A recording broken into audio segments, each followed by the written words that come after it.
दोस्तों आज इस वीडियो में हम बात करने वाले हैं तमिल सिनेमा के जाने माने एक्टर और पॉलिटिशियन कैप्टन विजयकांत के बारे में। कैप्टन आज हमारे बीच मौजूद नहीं है, तो सबसे पहले तो उनको साउथ फ्लैशबैक परिवार की तरफ से भावभीनी श्रद्धांजलि। विजयकांत तमिल सिनेमा का एक ऐसा नाम रहे जिन्होंने हमेशा ही तमिल सिनेमा को एक अलग ऊंचाई पर लाने के लिए काम किया है। उन्होंने अपने लगभग 30 साल से भी लंबे फिल्मी कैरियर में टोटल 150 से भी ज्यादा फिल्मों में काम किया है। और यहाँ पर गौर करने वाली बात यह है कि उन्होंने अपने पूरे फिल्मी कैरियर में केवल और केवल तमिल फिल्मों में ही काम किया है। इस बारे में उनका ये मानना था कि उन्हें तमिल सिनेमा से ही पहचान मिली है और वो अपनी जिंदगी भर तमिल सिनेमा में ही काम करते रहेंगे। हालांकि विजयकांत के अलावा तमिल सिनेमा के और पॉपुलर एक्टर चाहे रजनीकांत सर हो या कमल हसन हो, उन्होंने हिंदी फिल्मों में भी काम किया है। यहाँ तक कि उस समय तमिल सिनेमा के इन बड़े सुपरस्टार्स ने कुछ हिंदी फिल्मों में सपोर्टिंग रोल में तक काम किया है। लेकिन कैप्टन विजयकांत हमेशा ही बिल्कुल अलग रहे और ताउम्र केवल और केवल तमिल सिनेमा में ही काम करते रहे। और इसके लिए उन्हें सन 2001 में तमिलनाडु के हाईएस्ट सिविलियन अवार्ड कल्लामानी से भी सम्मानित किया गया है। उन्होंने अपनी ज्यादातर फिल्मों में या तो करप्शन से लड़ने वाले रोल निभाए या पुलिस इंस्पेक्टर वाले रोल निभाए। और यहाँ पर गौर करने वाली बात यह है कि उन्होंने अपने पूरे फिल्मी कैरियर में लगभग 2 दर्जन से भी ज्यादा फिल्मों में पुलिस इंस्पेक्टर वाले रोल निभाए हैं। और उनकी पर्सनालिटी और उनका चेहरा कुछ ऐसा था कि पुलिस की वर्दी उनके ऊपर बहुत अच्छे से सूट करती थी। और उनकी खास बात यह रही कि उन्होंने अपने साथ में काम करने के लिए हर फिल्म मेकर को मौका दिया, चाहे फिल्म का बजट बहुत ज्यादा हो या फिर फिल्म लो बजट की हो। कैप्टन की पर्सनालिटी, उनका ऑरा और उनका बात करने का तरीका कुछ ऐसा था कि उन्हें जनता का हीरो कहा जाता था। उनकी कई ऐसी यादगार फिल्में रहीं जो सिनेमा घरों में लगभग 100 दिनों से भी ज्यादा चलती रही थीं। लेकिन वहीं दूसरी तरफ वो इतने साफ दिल के थे कि उनकी कुछ फिल्में जो बॉक्स ऑफिस पर नहीं चल पाती थीं, वो फिल्म मेकर को पैसे वापस कर देते थे। अपनी फिल्मों के लिए पैसे मांगना उन्हें कभी आया ही नहीं। जो फिल्म मेकर्स ने उन्हें चेक बना के दे दिया वो विजयकांत रख लिया करते थे। और उनकी सबसे खास बात ये रही कि विजयकांत की वजह से ना तो उनकी कोई फिल्म डिले हुई और ना ही लेट शुरू हुई। वो हमेशा ऑन टाइम सेट पर पहुंचते और फिल्मों को जल्दी कंप्लीट करने के लिए दिन में 3-3, 4-4 शिफ्ट भी किया करते थे। और इस बारे में उनका केवल यही कहना होता था कि उनकी वजह से किसी के पैसे बर्बाद नहीं होने चाहिए। इसके अलावा कैप्टन विजयकांत का आम लोगों से जुड़ने का एक सबसे बड़ा रीजन ये था कि उनके साथ में काम करने वाले जितने भी कास्ट मेंबर हों या क्रू मेंबर हों, उनको सेम खाना खिलाते थे। और इस बारे में उनका स्ट्रांगली ये कहना था कि जो खाना वो खुद खाते हैं वही खाना अपने साथ वालों को भी खिलाएंगे। और उनका ये नियम हमेशा ही चलता रहा। आगे चलकर जब उन्होंने पॉलिटिक्स ज्वाइन कर ली तो वहाँ भी कुछ ऐसा था कि अगर कोई भी उनके ऑफिस उनसे मिलने आता था तो वो बिना खाना खाए वापस नहीं जाता था। इस तरह से उनकी और भी कई छोटी छोटी चीजें रहीं जो वैसे तो काफी छोटी थीं लेकिन लोगों को बहुत अच्छे से जोड़ती थीं। 80 और 90 के दशक में जब विजयकांत तमिल सिनेमा के सुपरस्टार बने थे, तब ऐसा नहीं है कि उस समय उन्हें और भाषाओं में काम करने के लिए ऑफर नहीं आ रहे थे। एक्चुअली उन्हें कई फिल्में ऑफर भी हो रही थी, लेकिन विजयकांत का ये मानना था कि उन्हें केवल और केवल तमिल फिल्मों में ही काम करना है और यहाँ स्ट्रगल कर रहे फिल्म मेकर्स को और एक्टर्स को काम करने का मौका देना है। विजयकांत ने कई नए डायरेक्टर्स को और कई नए एक्टर्स को अपनी फिल्मों में काम करने का मौका दिया। यहाँ तक कि जाने माने एक्टर सोनू सूद भी जब फिल्मों में आने के लिए स्ट्रगल कर रहे थे तो विजयकांत ने अपनी फिल्म से ही उन्हें मौका दिया था। और सोनू सूद हमें अपने कैरियर की पहली फिल्म में साल 1999 में कलाजगर में नजर आए थे, जहां पहली बार सोनू सूद कैप्टन विजयकांत के साथ में ही स्क्रीन शेयर करते हुए नजर आते हैं। उन्होंने अपने जरिए कई लो बजट फिल्म मेकर्स को भी काम करने का मौका दिया और उनकी लो बजट फिल्मों में भी काम किया, जहां इन फिल्मों में उनके कई ऐसे एक्शन सीन रखे गए जिनका मजाक आज भी उड़ाया जाता है। और विजयकांत को तेलुगु सिनेमा के बालाकृष्णा और बॉलीवुड के मिथुन चक्रवर्ती से कंपेयर किया जाता है। और उनकी उस समय की गई इन फिल्मों के मीम्स आज भी सोशल मीडिया पर चलते हैं। विजयकांत ने जब अपने फिल्मी कैरियर की शुरुआत की तब उस समय रजनीकांत और कमल हसन ऑलरेडी सुपरस्टार बन चुके थे। तब उस समय विजयकांत की जो हेयर स्टाइल है वो काफी हद तक रजनीकांत की हेयर स्टाइल से मैच होती थी। तब उस समय बहुत सारे लोग तो विजयकांत को रजनीकांत सर का डुप्लीकेट तक बोलने लगे थे। हालांकि आगे चलकर विजयकांत ने अपनी फिल्मों से और अपनी एक्टिंग के दम पर यह प्रूफ कर दिया कि वो बिल्कुल ही यूनिक हैं। यहाँ तक कि विजयकांत की कई फिल्में इतनी यूनिक और इतनी पसंद की गईं कि इनका अलग अलग भाषाओं में रीमेक भी बनाया गया। जैसे 1981 में उनकी एक फिल्म आई थी सत्तम ओरू इरुत्तरई के नाम से, जिसका रीमेक आगे चलकर चिरंजीवी ने तेलुगु में बनाया और इसका रीमेक हिंदी में अंधा कानून के नाम से बनाया गया, जिसमें अमिताभ बच्चन के साथ में रजनीकांत भी हमें सपोर्टिंग रोल में नजर आए थे। फिल्मों के अलावा वो पॉलिटिक्स में भी एक्टिव रहे, जहां पर भी उनका रुतबा और ऑरा कुछ ऐसा ही था। 2005 में उन्होंने अपनी पॉलिटिकल पार्टी DMDK को फाउंड किया और 2006 के इलेक्शन में वो एक सीट जीते। और आगे लगभग 2010 के बाद वो फिल्में छोड़कर पूरी तरह से पॉलिटिक्स में एक्टिव हो गए थे। वो 2011 में भी इलेक्शन जीते और लगातार काम करते रहे। हालांकि उनका नेचर कुछ ऐसा था कि उनके मन में जो भी बात है वो बोल देते थे और इसको लेकर बहुत सारी कंट्रोवर्सी भी होती रहती थी।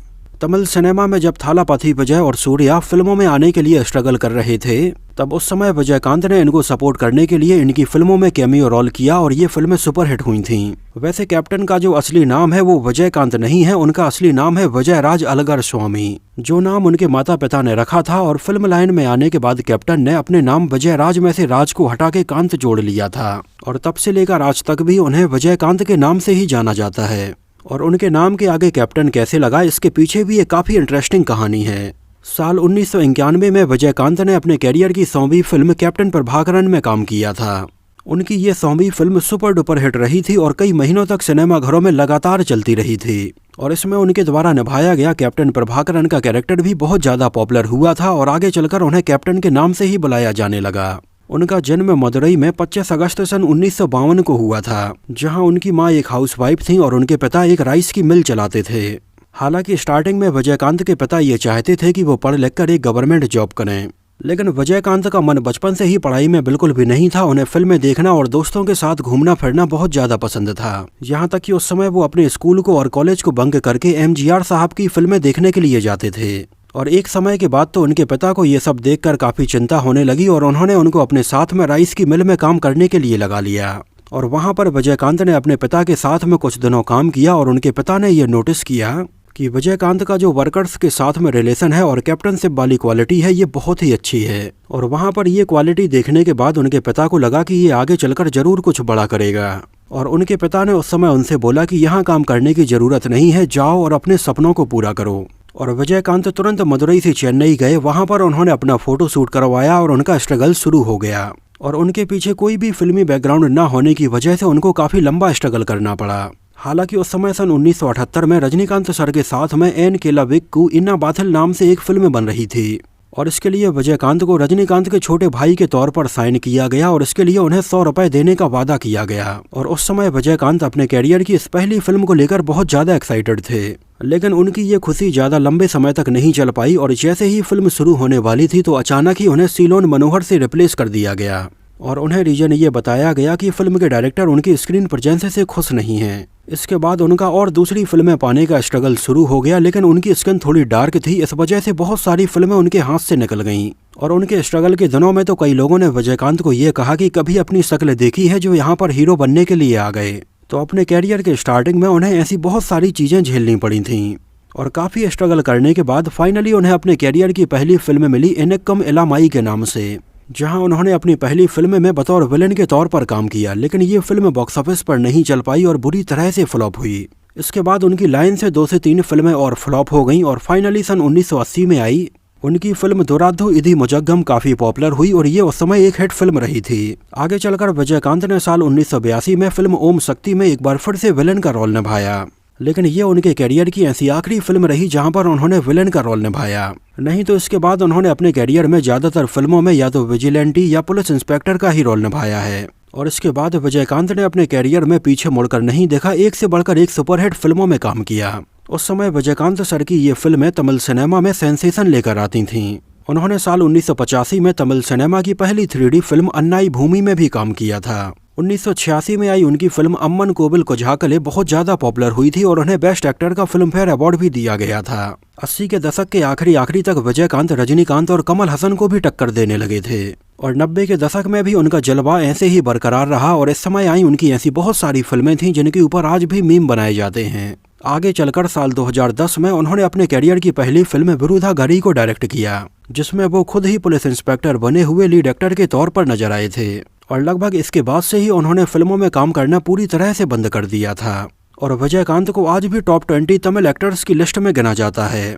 उन्होंने 10वीं तक ही पढ़ाई की थी और जब विजयकांत का जन्म हुआ था तब उसी समय उनकी मां की मृत्यु हो गई थी और आगे चलकर उनके पिता ने दूसरी शादी कर ली थी। विजयकांत सर के साथ में वैसे तो बहुत सारी कंट्रोवर्सी हुई, लेकिन उनकी बहुत ही पॉपुलर कंट्रोवर्सी हुई थी कॉमेडियन वदी वेलु के साथ में। हालांकि यहाँ पर गौर करने वाली बात यह है कि वदी वेलु को फिल्मों में चांस भी विजयकांत ने ही दिया था, लेकिन ये लगभग सन 2008 की बात है जब वदी वेलु के घर में कुछ लोगों ने पत्थर बरसाए और इसके दूसरे ही दिन बदी वेलु ने मीडिया के सामने ये कहा कि इसके पीछे विजयकांत का हाथ है और उन्हीं ने ये करवाया है। हालांकि विजयकांत ने कहा कि इसके पीछे उनका कोई भी हाथ नहीं है, लेकिन बदी वेलु उनके पीछे ही लगे रहे, यहाँ तक कि उन्होंने पुलिस में एक कंप्लेंट भी दर्ज करवाई थी। यहाँ तक कि आगे चलकर 2011 में जब इलेक्शन हुए तो बदी वेलु भी चुनाव में उतरे और यहाँ पर उन्होंने स्टेज पर सब लोगों के सामने ये बोला कि उनका केवल एक ही मकसद है कि विजयकांत को बर्बाद करना। हालांकि 2011 में हुए इस इलेक्शन में विजयकांत जीत गए थे, लेकिन उस समय विजयकांत और बदी वेलु के बीच में एक्चुअली में हुआ क्या था ये ज्यादा पता नहीं लग पाया। इसके अलावा कई बार विजयकांत मीडिया के द्वारा उनसे बहुत ऊटपटांग सवाल पूछने के बाद उनसे लड़ते हुए भी नजर आए। एक बार तो उन्होंने सन 2016 में एक पार्टी मीटिंग के टाइम पर एक सिक्योरिटी गार्ड को भी मार दिया था और इसको लेकर भी मीडिया में काफी लंबे समय तक न्यूज चलती रही थी। इसके अलावा उन्होंने रजनीकांत सर के बारे में भी कुछ कहा था और ये भी मीडिया में न्यूज बनी रही थी। लेकिन उस समय उनकी इन सारी कंट्रोवर्सीज के बारे में उनके फैंस का ये कहना था कि कैप्टन बहुत ही इनोसेंस है और जो भी उनके मन में होता है वो सामने बोल देते हैं। और शायद यही एक रीजन है कि उनकी इस तरह से सामने बोल देने वाली बात कई लोगों को बुरी भी लग जाती है। विजयकांत ने साल 1990 में प्रेमलता विजयकांत से शादी की थी और उनके 2 बच्चे हैं और उनकी पत्नी भी उनकी पॉलिटिकल पार्टी को संभालती हैं। सन 2010 में उन्होंने खुद का एक टीवी चैनल कैप्टन टीवी के नाम से इंट्रोड्यूस करवाया था। वो लगभग हर साल 25,000 रुपए लिटिल फ्लावर स्कूल को दान करते थे, जिससे कि कई गरीब बच्चे यहाँ पर पढ़ाई कर सकें। इसके अलावा उन्होंने एक इंजीनियरिंग कॉलेज को भी गोद लिया था, जहाँ पर कई गरीब बच्चे फ्री में पढ़ते थे, उन्हें एक भी रुपए फीस नहीं देनी पड़ती थी। लगभग 2013 के बाद से ही विजयकांत सर की तबीयत थोड़ी डाउन होने लगी थी और आगे चलकर 2016 में वो इलेक्शन भी हार गए थे। आगे चलकर वो कोविड पॉजिटिव भी पाए गए और फाइनली 28 दिसंबर 2023 को उनकी निमोनिया की वजह से मृत्यु हो गई थी। और उन्हें श्रद्धांजलि देने के लिए कमल हसन, रजनीकांत और तमिल सिनेमा के हर बड़े से बड़े एक्टर आए थे। यहाँ तक कि खुद प्रधानमंत्री श्री नरेंद्र मोदी ने भी उनकी वेबसाइट पर उनके लिए एक ट्रिब्यूट लिखा था। खैर, कैप्टन विजयकांत तो आज हमारे बीच मौजूद नहीं है, लेकिन उनके द्वारा की गई फिल्में आज भी लोग देखना पसंद करते हैं। तो दोस्तों, ये तो बात हुई कैप्टन विजयकांत की लाइफ से जुड़े बहुत सारे अननोन फैक्ट्स के बारे में। आपका इनके बारे में क्या कहना है, हमें अपनी राय कमेंट सेक्शन में जरूर बताना। तो इस वीडियो में इतना ही। अगर ये वीडियो आपको पसंद आया हो, मेरी मेहनत आपको पसंद आई हो, तो इसको प्लीज लाइक करके मुझे इस बात का जवाब जरूर दीजिए। तो मिलते हैं किसी नए वीडियो में कुछ और ऐसी ही इंटरेस्टिंग और रोचक बातों के साथ।